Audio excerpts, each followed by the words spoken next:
great way. I will leave the link down in the description box. Today, we are going to be talking about the mysterious death of Kurt Sova.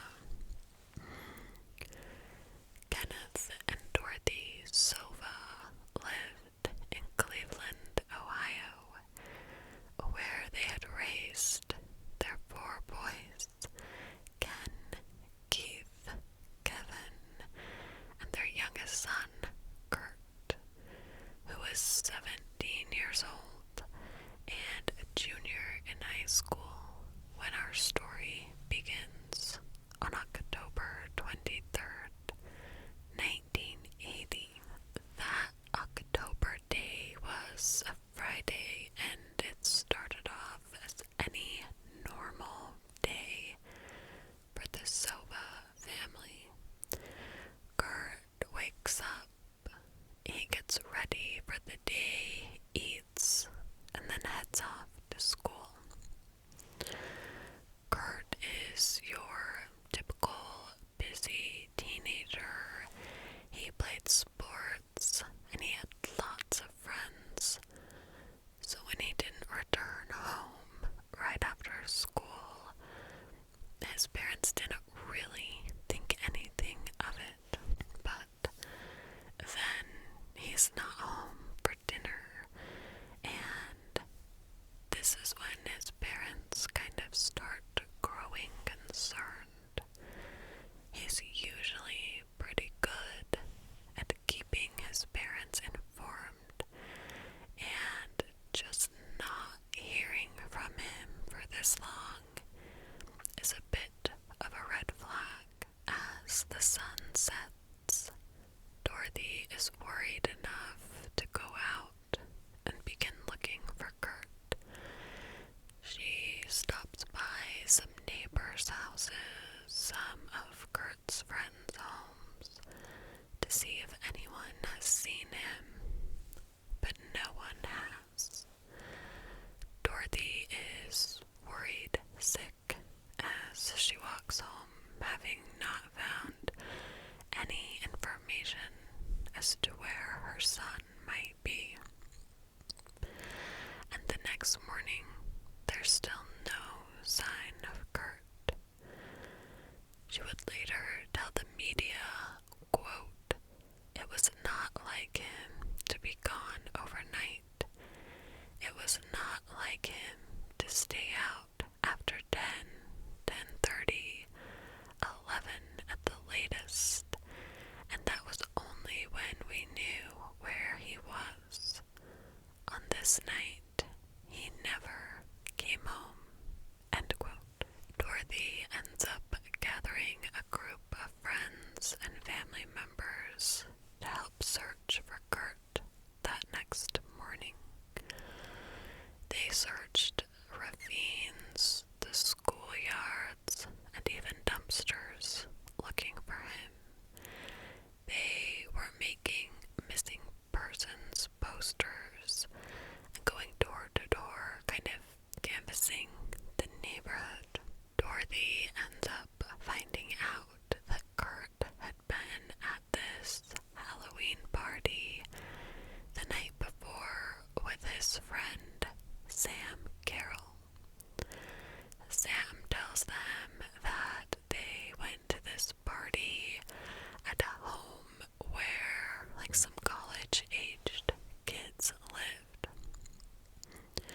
The 3 people who lived in this home were a woman named Debbie, her roommate Missy, and her brother Clayton. So the Sovas rush to this home hoping to find Kurt there, but when they get there, Debbie isn't home, and Debbie's roommate Missy answers the door, and what she tells the Sovas leaves them more confused than ever. She tells them that she doesn't know anything about a party at their home. There was no Halloween party, and doesn't even know who he is. The Sovas are baffled by this, but they just kind of keep pestering Missy, and eventually she's like, look, I have no idea what you people are talking about, but I'll have Debbie call you when she gets home. Dorothy and Ken head home with this sick feeling like something bad has happened. Something really bad. Debbie does end up calling the Sova home later that day. She basically just says everything Missy has already told them. There was never a party at their home, and Kurt was not at her home the night before. And Dorothy doesn't really know why, but she thinks Debbie and Missy are lying, and she thinks maybe it's because they were hosting this party where there were a lot of underage kids drinking, and maybe there were drugs. She doesn't know why, but she doesn't believe the women. But Dorothy, she doesn't feel like she's hit a dead end. Instead, she kind of puts on her detective hat and begins digging around.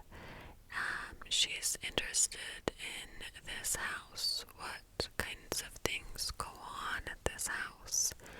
How often they host parties? And she's eventually able to track down a pizza delivery driver who confirms that there was a party at Debbie's house on the night of the 23rd. He says he knows there was a party because he delivered pizza to the duplex that night while the party was happening. After finding out this information, the Sovas begin pestering Debbie about the party.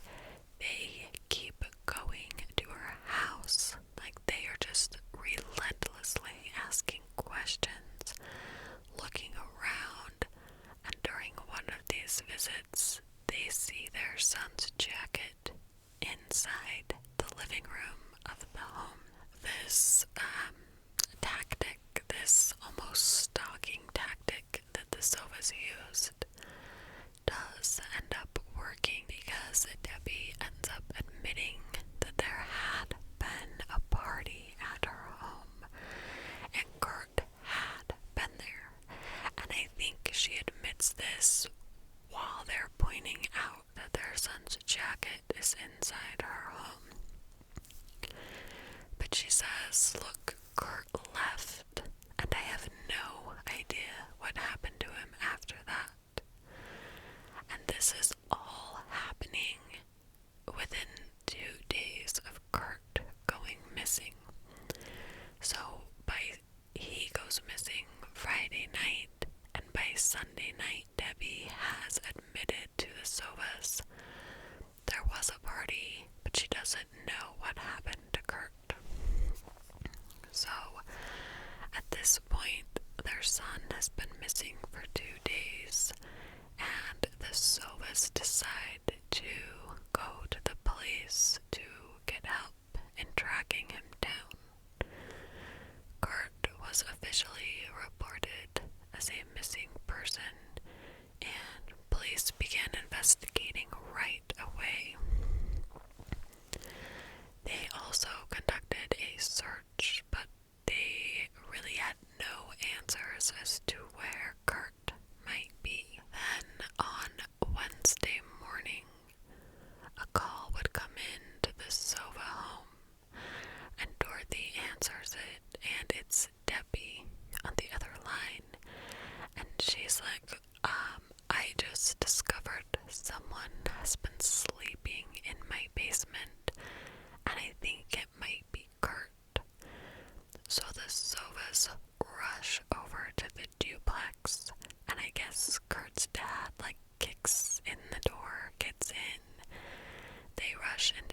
basement, and they find an empty cot.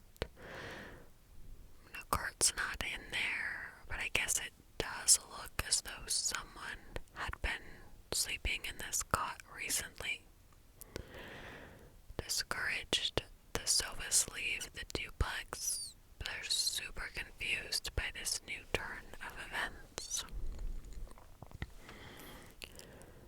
Later that same day, 5 days after Kurt went missing, police get a tip that a body has been found that matches the description of their missing teen, and Kurt would officially be identified by his parents that same day. So Kurt's body had been found by some young boys who were playing in a ravine. He was barefoot with his arms outstretched, and his head was turned to one side. His eyes were open, and he was laying face up in a puddle. His left shoe was near where his body was found, but his right shoe was never found. One of the most mysterious things about where Kurt's body was discovered was that this area had been recently searched after he went missing. His father had searched the exact ravine where Kurt was found, so his body had not been there the entire time he had been missing. So police interview the Sovas, trying to establish a timeline for the last day of Kurt's known whereabouts. They tell police that Kurt had been at this Halloween party at Debbie's. They tell them about Debbie initially lying about it. The cot in the basement, basically everything they know. They also give law enforcement some basic background on Kurt. They say he was just a normal teenager. He was close with his family. They knew he partied a little bit with his friends, but he had no enemies that they could think of. There was no warning signs that they noticed in his life. The medical examiner could not determine the cause of death right away, but an autopsy was done, and when the results would come back, it would leave everyone with more questions than answers. Kurt had been dead for 24 to 36 hours before his body had been found, meaning he had been alive for 3 to 4 days after he went missing. And remember, the area where he was discovered had been thoroughly searched after he went missing, so we know he had not been there the entire time. We have this super weird call from Debbie saying someone was sleeping in the basement. Another strange thing that was found, or I guess not found, during Kurt's autopsy was Kurt had really no bodily injuries. I think a lot of people initially suspected that Kurt had drunkenly stumbled into the ravine, fell down and died, but Kurt hadn't fallen down. He had a few scratches, but that was it. There was no blunt force trauma to the head, no internal bleeding, nothing. The ME said nothing suggested foul play. There were no defensive wounds. Again, nothing that you would expect to find on someone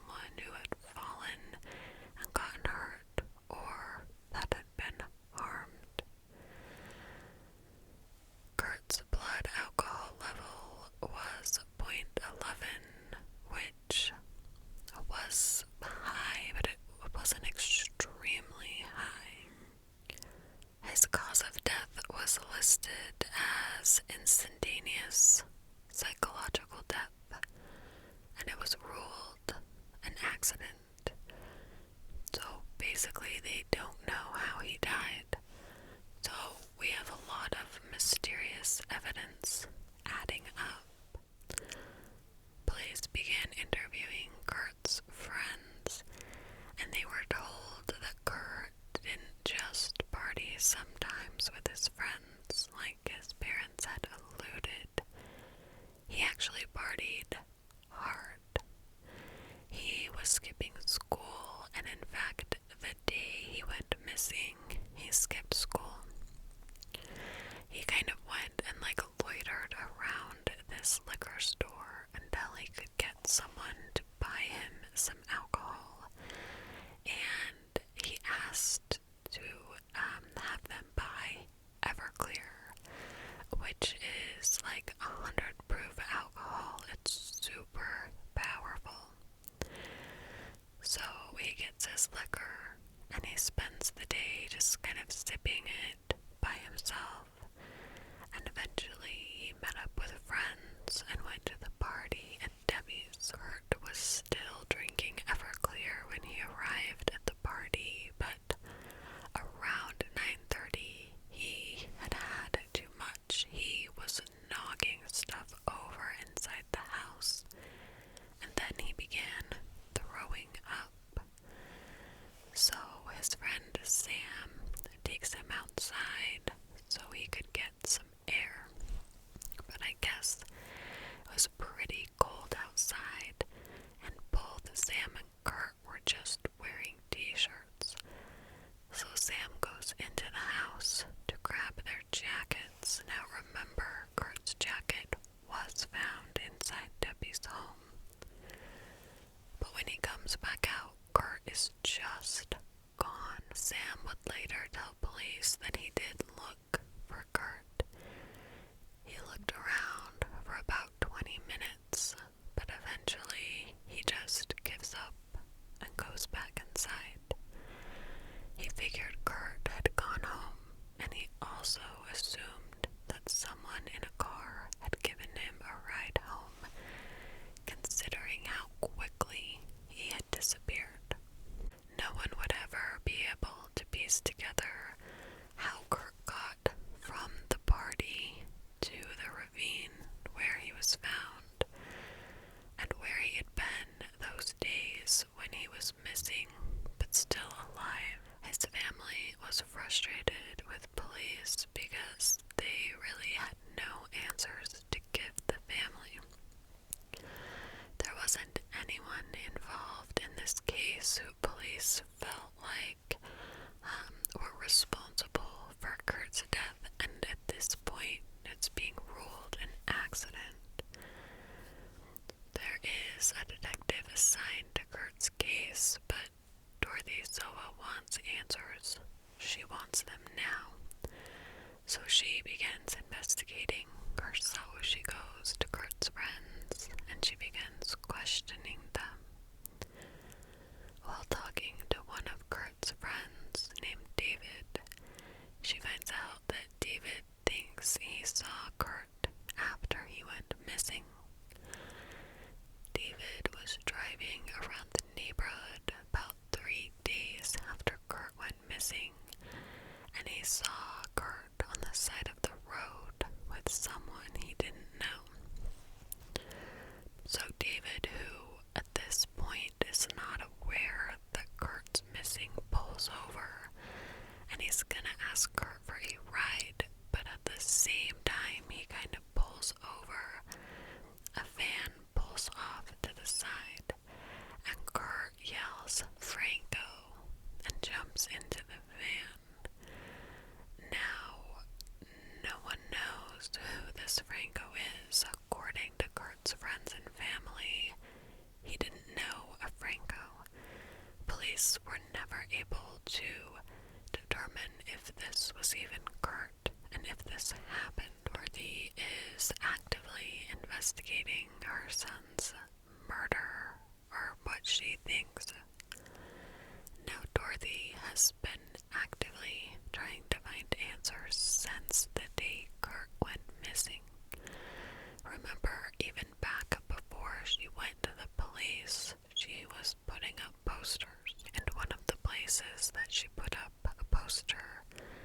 was at a record store, and the manager of this record store would call Dorothy with some information. Judy, the manager, told Dorothy that 2 days before Kurt's body was found, something eerie happened.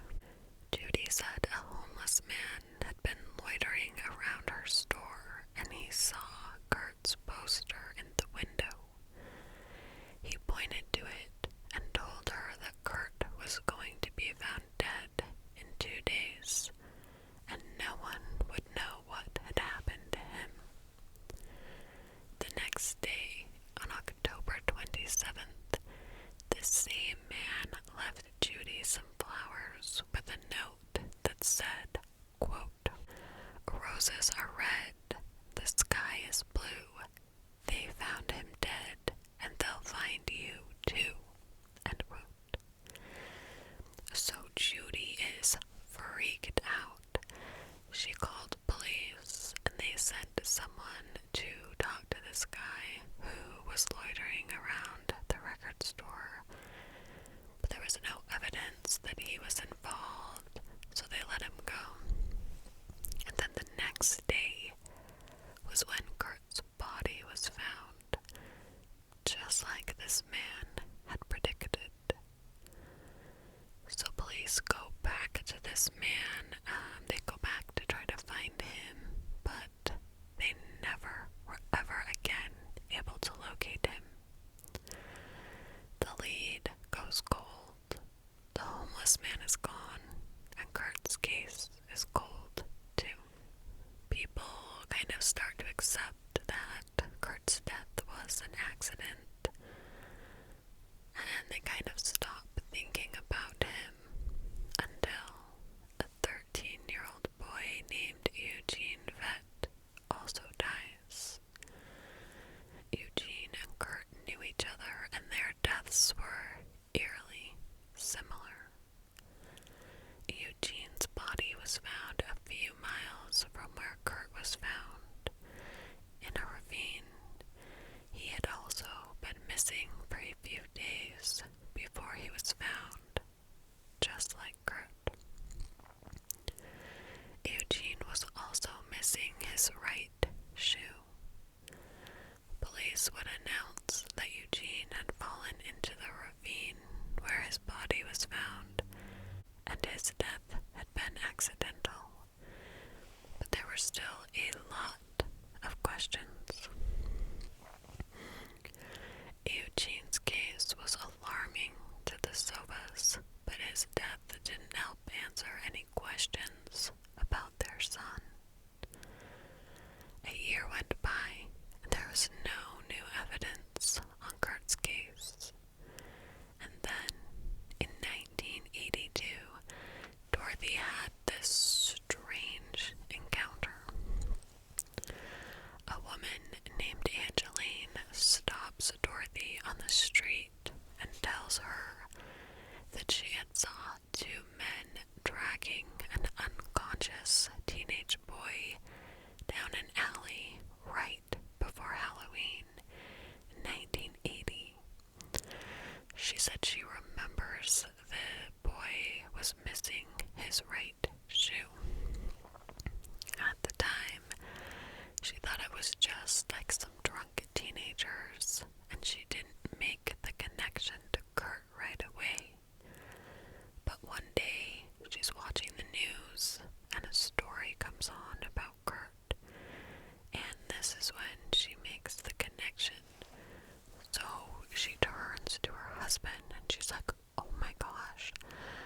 She tells him what she saw. She's like, "This could have been the kid." And her husband says, "Don't get involved." And so she doesn't. But then, Kurt's parents were on the news a lot, and she runs into Kurt's mom and feels like this is a sign that she needs to tell her what she saw that night. Dorothy takes Angeline's story to police to report it, but there isn't really anything that they can do. It's been so long does feel like the police are not actively trying to find answers in Kurt's death. They become so frustrated that they decide to bring the Cleveland police as well as the county sheriff's department on board. And it wasn't until other agencies began looking into Kurt's death that everyone realized how poorly it had been investigated from the start.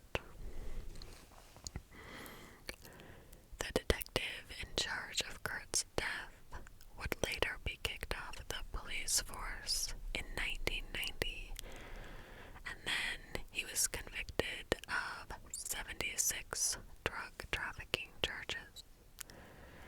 In 1990, the county prosecutor would question the detective about Kurt's death, asking if he had anything to do with it. The detective did end up pleading guilty to abusing suspects while in police custody. And I guess one of these suspects who he was abusing was taken to the ravine near where Kurt's body was found. And so because of this information, police began to theorize that Kurt had somehow been involved, or maybe just happened upon some shady police activity and he was killed, and then the police covered that up. Police were never able to determine, or I guess positively link, this detective to Kurt's case, but he's never been cleared of being involved. For the 10th anniversary of Kurt's death, a local newspaper ran an article about his death, and they had actually uncovered a lot of terrifying things about this investigation. Remember the homeless man who had kind of predicted Kurt's death? Well, the Cleveland Police Department were the ones who had gone and interviewed him, not the police department who was handling Kurt's death at the time. Newburgh Heights was the police department who had been given Kurt's death. It was their jurisdiction. They'd never followed up with that man. They had also never interviewed Angeline, the woman who had seen two men dragging a teenager that night. No follow-up at all. Police also never conducted a search of Debbie's house. No written statements were ever taken from the people who attended Debbie's party. And I guess the police chief even turned down Cleveland police forensic specialists who had offered to come assist in Kurt's case. Kurt's body wasn't even photographed at the scene where it was found. Now, is this just police negligence, or was the police force corrupt? That is a question we may never know. As it would turn out, Dorothy did more to investigate her son's death than the police department. She died in 2014, never knowing what happened to Kurt. There have never been any answers to Kurt's death, although, quietly, at some point, his cause of death was changed from accidental to homicide. But police have never given any information as to why they changed that ruling, or when they determined that Kurt, in fact, had been murdered. Kurt's case is still open. If you have any information about the death of Kurt Sova, call Crime Stoppers at 216-25-CRIME. Now, I do think that this case was very poorly investigated, but on the Unsolved Mysteries episode about this case, some investigators brought in said that they believed that Kurt had been put in the ravine by someone who knew the area